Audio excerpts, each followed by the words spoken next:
அஸ்ஸலாமு அலைக்கும் வரஹ்மத்துல்லாஹி வபரகாத்துஹ். ஒரு நாள் மக்கா நகரத்தில் அல்லாவின் பிரியமான தூதர் பிறந்தார்கள். அவர்கள்தான் நபி முஹம்மது ஸல்லல்லாஹு அலைஹி வஸல்லம். பிறக்கும் முன்பே அவர்களின் தந்தை மறைந்தார். சிறுவயதிலேயே தாயாரையும் இழந்தார்கள். ஆனால் அவர்கள் உண்மையிலிருந்து ஒருபோதும் விலகவில்லை. மக்கள் அவர்களை அல் அமீன், நம்பிக்கைக்குரியவர் என்று அழைத்தார்கள்.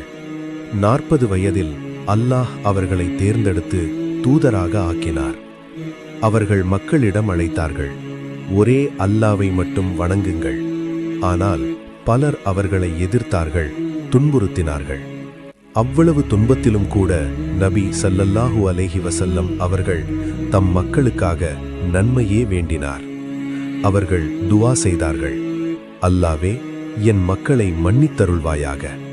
சகோதரர்களே, அவ்வளவு கருணை கொண்ட நபி ஸல்லல்லாஹு அலைஹி வஸல்லம் அவர்களை நாம் எவ்வளவு நேசிக்கிறோம்? அவர்களின் வாழ்க்கையை நாம் பின்பற்றுகிறோமா? சிந்தியுங்கள்.